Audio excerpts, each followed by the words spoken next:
حضرت سیدنا امام حسین رضی اللہ تعالیٰ عنہ کی شہادت کے حوالہ سے یہ اجتماع ہے۔ امت مسلمہ کچھ آزمائشوں کا شکار ہے، کچھ ہمارے ذہن اس طرح کے ہو گئے، عام آدمی سے لے کر بڑے آدمی تک کہ کوئی بات بڑی جلدی ہمارا ذہن قبول ہی نہیں کرتا۔ کسی دوسرے کی طرف جانا یا کوئی اور بات کرنا یہ تو بڑی لمبی بات ہے، عام جو سادی باتیں ہیں وہ بھی ہمارے ذہن مشکل سے قبول کرتے ہیں۔ چونکہ شکوک اتنے ڈال دیے گئے ہیں، شک اتنا پیدا کر دیا گیا ہے، تفریق اتنی ہے، بدگمانی اتنی ہے، بری سوچ اتنی زیادہ ہے، بڑی مشکل ہے لوگوں کا کچھ چیزوں کو قبول کرنا۔ ہم لوگ جو ڈیوٹی کرتے رہتے ہیں تھوڑی تھوڑی، تو ہم اصل میں اذان دیتے ہیں، صرف اذان دیتے ہیں کہ چلو بتا دے لوگوں کو کہ نماز کا وقت ہو گیا ہے، باقی اس سے زیادہ ہم اپنی حیثیت نہیں سمجھتے۔ اذان دینا ذمہ داری ہے، تو اللہ تعالیٰ جب تک موقع دے گا اذان ہوتی رہے گی۔ کچھ لوگ صحابہ کے بارے میں کمزور جملے بولتے ہیں، غلط باتیں کرتے ہیں، کچھ اہل بیت نبوت کے بارے میں غلط باتیں کرتے ہیں۔ یہ صرف سنی ہے جو حق چار یار کا نعرہ بھی کھل کے لگاتا ہے، اور یہ نعرہ حیدری یا علی بھی کھل کے لگاتا ہے۔ یہ اللہ نے صرف ہمیں مقام، وہ الگ بات ہے کہ ہم لوگ سننے کو تیار نہیں، سمجھنے کو تیار نہیں کہ اللہ نے ہمیں مرتبہ کتنا عطا فرمایا ہے۔ یہ صرف ہماری امام حسین کی شہادت کا کچھ تھوڑا سا پس منظر۔ شہادت ہمارے ہاں بیان ہوتی ہے اس انداز میں کہ لگتا ہے کہ کسی مظلوم بندے کو کسی نے پکڑا ہوا تھا تو وہ سارے اسے مار رہے تھے اور وہ منتیں کر رہا تھا کہ مجھے نہ مارو۔ اتنی ہائے ہائے کی جاتی ہے کہ محسوس ہوتا ہے کہ امام علی مقام بڑے پریشان تھے کہ کسی طریقے سے، اور ان کا خاندان بڑا تکلیف میں تھا کہ جلدی کہیں کربلا سے نکل جائیں۔ حالانکہ اس دھرتی پہ، اس کائنات پہ صبر، شجاعت، استقامت اور حوصلہ جس سے کائنات سیکھے گی وہ صرف امام حسین ہی ہے۔ اتنے بڑے صابر آدمی کے بارے میں اس طرح کا رویہ اختیار کرنا کہ وہ تو گویا اس طرح کر رہے تھے کہ بس کسی طریقے سے میری تو یہ امام حسین کی مظلومیت سنا کے لوگوں کو اس طرح کا کر دیا جاتا ہے، یہ انداز بتایا جاتا ہے کہ شاید واقعہ کربلا رونے دھونے کا نام ہے، حالانکہ بات یہ نہیں ہے۔ یزید کی لشکر جو امام حسین کے مقابلے میں آیا، امام حسین کے لشکر کی تعداد 72 تھی، تو یزید نے 22,000 آدمی، مجھے بتائیے 72 کا 22,000 سے کو مقابلہ ہوتا ہے؟ بولیے۔ عمر بن سعد نے پھر عبید اللہ ابن زیاد کو لکھا کہ 22,000 بندے تھوڑے ہیں، کچھ بندے زیادہ بھیج۔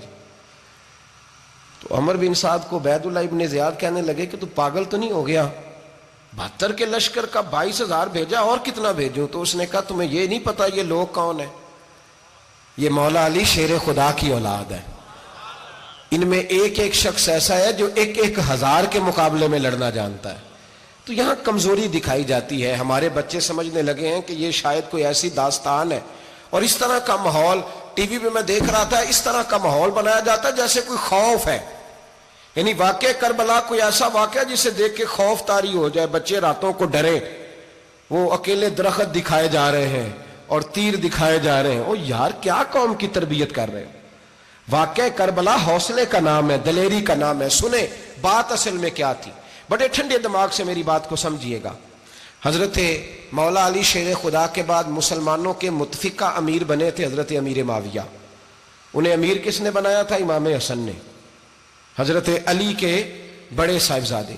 حضرت امام حسن نے ان سے صلح کی، انہیں خلافت دی، اور صحیح بخاری میں نبی پاک نے فرمایا تھا میرا بیٹا حسن سردار ہے، جب مسلمانوں کی جماعتوں میں لہو بہہ جائے گا تو حسن ان کی صلح کرا دے گا۔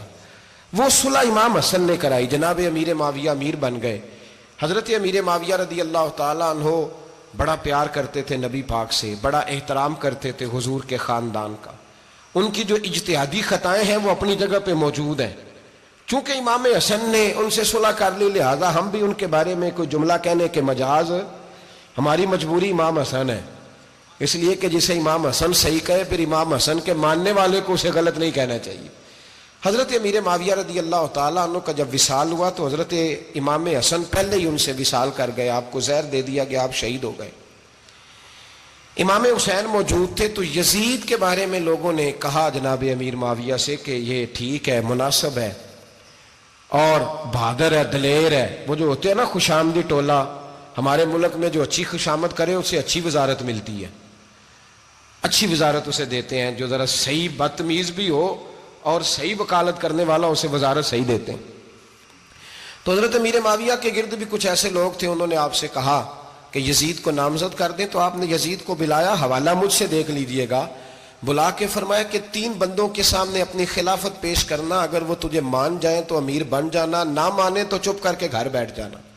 وہ 3 بندے کون ہیں؟ جناب عبداللہ ابن عباس، حضرت عبداللہ بن زبیر اور امام حسین رضی اللہ تعالیٰ عنہ. یہ وصیت فرمائی جناب امیر معاویہ. ہوا یہ کہ یزید جب امیر بنا نا، 2-3 چیزیں ہوتی ہیں جب کسی بندے کو قابو کرنا ہوتا ہے، 2-3 4-5 چیزیں ایسی ہوتی ہیں جس سے بندہ قابو آتا ہے. تو اس نے بھی فوری طور پہ، یزید نے دیکھا میرے لیے مسئلہ کیا بن سکتا ہے. ولید بن عتبہ اس وقت مدینے کا گورنر تھا. یزید نے اس کو خط لکھا کہ امیر عرب کا رواج آج بھی ہے کہ جب تک نئے خلیفہ کی بیعت نہیں ہو جاتی پرانے کے انتقال کی خبر ہی نہیں دیتے، اس کو رکھے رکھتے ہیں. یہ ان کا طریقہ ہے. وہ کہتے ہیں کہ ولی عہد اچھی طرح قبضہ کر لے پھر بتائیں گے. حضرت امیر معاویہ کا وصال ہو گیا، بتایا نہیں. یزید نے اب کیا کیا، چونکہ بڑا چلاک آدمی تھا، بڑا شاطر تھا، بڑا تیز تھا، بڑا عجیب اس کا مزاج تھا. یہ چلاک لوگ زندگی میں ہمیشہ دھوکہ کھاتے ہیں. چلاکیاں انسان کو گراتی ہیں اور اتنا منہ چھیل جاتا ہے کہ منہ پہچانا ہی نہیں جاتا. بندہ اپنے آپ کو رب رسول کے حوالے کر دے تو اللہ بڑی بہترین جزائیں عطا کرتا ہے. یہ لوگ تیزی دکھاتے ہیں بعض. تو یزید بھی تیزی دکھانے والا تھا. اس نے ولید کو خط لکھا کہنے لگا کہ فوری طور پہ عبداللہ ابن عباس کو بلاؤ اور اسے کہو میری بیعت کریں. یہ جو بیعت ہوتی تھی نا، یہ بھی سن لے کیا ہوتی تھی. یہ بیعت حلف ہوتا تھا. حلف کہ میں اللہ رسول کے نام پہ حلف دیتا ہوں کہ میں یزید کی اطاعت کروں گا، میں اس کے خلاف کوئی بغاوت نہیں کروں گا. یہ بیعت لوگ سمجھتے ہیں کہ بس ہاتھ پکڑنے کا نام بیعت تھا. اس بیعت کا متبادل جمہوری ملکوں کے اندر ووٹ آیا ہے، اس کا متبادل لفظ. تو کہا بیعت کرے. حضرت عبداللہ ابن عباس کو بھی بلاؤ، عبداللہ بن زبیر کو بھی بلاؤ، امام حسین کو بھی بلاؤ. امام حسین آدھی رات کے وقت بیٹھے تھے مسجد نبوی میں، چونکہ 5 نمازوں کی آپ امامت کرتے تھے. ہن اللہ خیر کرے جڑا نماز پڑھائے ہو مولوی تو جڑا ٹل پائے ہو پیر، جڑا مہینہ نہ نہائے چھوٹا پیر تو جڑا 6 مہینے نہ نہائے ہو بڑا پیر. کہتے بابا پہنچے ہیں، کڑے چھڑے جو پہن لیے. بھائی امام حسین تو نمازیں پڑھاتے تھے، مولا علی تو نمازیں پڑھاتے تھے، مسجد کے خطیب تھے. اب اس کو تو مولوی کہہ دیا جاتا ہے بیچارے کو. تو ملنگ کون ہوتا ہے جی؟ کہتے جڑا کپڑے کٹ پائے. کیا تماشا ہے، قوم جدھر دل کرتا ہے نکل جاتی ہے. امام حسین نماز پڑھا کے عشاء کی بیٹھے تھے جناب عبداللہ بن زبیر. عبداللہ بن زبیر کون تھے؟ یہ نبی پاک صلی اللہ علیہ وسلم پھپھی کے پوتے تھے اور جناب صدیق اکبر کے نواسے تھے. حضرت عبداللہ بن زبیر اور جناب زبیر بن عوام عشرہ مبشرہ صحابی ہیں، ان کے بیٹے تھے. بہت زیرک آدمی تھے. یہ بھی امام حسین کے پاس بیٹھے تھے. عبداللہ ابن عباس بھی تھے جو حضور کے چچا کے بیٹے ہیں، اس امت کے پہلے مفسر ہیں قرآن پاک. یہ لوگ بیٹھے تھے. تو ولید نے ایک بندہ بھیجا، اس نے آ کے کہا جناب آپ کو گورنر صاحب نے بلایا ہے.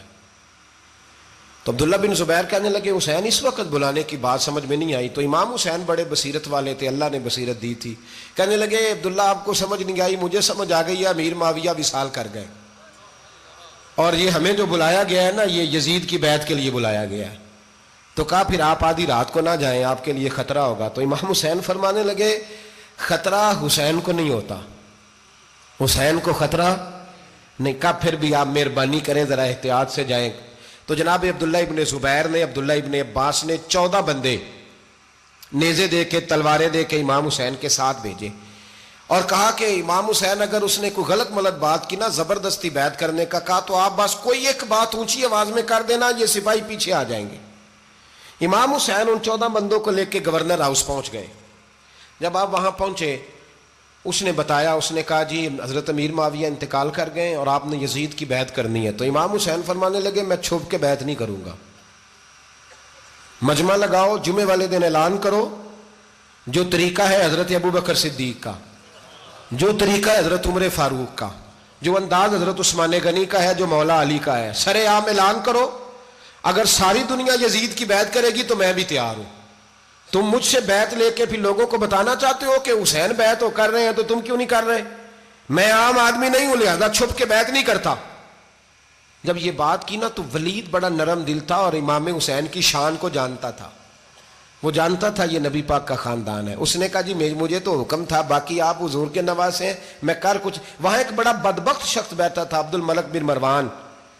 وہ ولید سے کہنے لگا کہ اگر حسین آج تمہارے ہاتھ سے نکل گئے تو تمہارے لیے بہت بڑا مسئلہ کھڑا ہو جائے، انہیں جانے نہ دینا، یا بیعت کراؤ یا ان سے کہو جنگ کے لیے تیار ہو. تو امام حسین رضی اللہ تعالیٰ عنہ کے کانوں میں آواز گئی تو فرمانے لگے ابن مرجانہ، اگر تیرے اندر جرت ہے تو آ سامنے حسین کے، اس کے کانوں میں باتیں نہ کر، کانا پھوسی نہ کر، باہر آ میدان میں، شرارت نہ کر، باہر آ، میں تمہیں ابھی بتاتا ہوں کہ حسین سے مقابلہ کرنے کا انجام کیا ہے. یہ کہہ کہ امام حسین باہر نکلے، اپنے بھائی محمد بن انفیہ کو بلایا، عبداللہ بن زبیر، عبداللہ ابن عباس، ڈھیر سارے لوگ اکٹھے ہو گئے. فرمایا یہ معاملہ ہے، اب کیا کرنا ہے. یاد رکھیں ووٹ برادری کا نہیں ہوتا، ووٹ برادری کا نہیں، ووٹ دین کا ہوتا ہے. جو بندہ دین کے، ملت کے، مذہب کے معیار پہ پورا نہ ہوتے اسے حکمت کے تحت بھی ووٹ دینا جائز. ہاں یہ بات سچی ہے تو بہرحال سچی ہے، یہ یاد رکھ لے. ہمارے ووٹ سے کوئی ایم این اے، ایم پی اے جتنے ظلم کرے گا، ووٹ دینے والا اس کے ظلم میں شریک ہوگا، بالکل 100%. یہ لکھ لیں بات. ہم اس وقت بڑی جلدی، پتہ نہیں ہمیں کیا مسئلہ ہو جاتا ہے، اتنی مصیبت انہیں نہیں بنی ہوتی، نہیں یہاں بنی ہوتی ہے. خدا کا خوف کریں. امام علی مقام ووٹ ہی مانگ رہا تھا نا یزید، اور پھر اس نے بڑے بڑے لالچ دیے. اس نے کہا کہ آپ 5-4 صوبے ہیں جس کی گورنری مرضی رکھ لیں، دولت آپ کی مرضی کی. تو پھر آج ہمیں بھی لوگ مشورہ دیتے ہیں، کہتے ہیں مسجد میں سیاست نہیں ہونی چاہیے. میں نے کہا کیا کریں، یہ امام حسین ہمیں مجبور کر گئے، کوئی نہ کوئی بات کرنی پڑ ہی جاتی ہے. امام علی مقام نے فرمایا چھپ کے ووٹ کی بات، بیعت کی بات نہیں ہو سکتی. آپ نے جا کے لوگوں سے مشورہ کیا تو وہ کہنے لگے حضور وقت ابھی مناسب نہیں ہے، آپ اس طرح کریں یہاں رکیں، ہم مکے سے، عراق سے، کوفے سے لوگوں کو بلاتے ہیں، یہاں ایک بڑی مجلس مشاورت قائم کرتے ہیں. امام حسین فرمانے لگے اگر تم مشاورت قائم کرو گے تو ولید اور عبد الملک بن مروان وہ تو جنگ کرنے کو تیار ہے،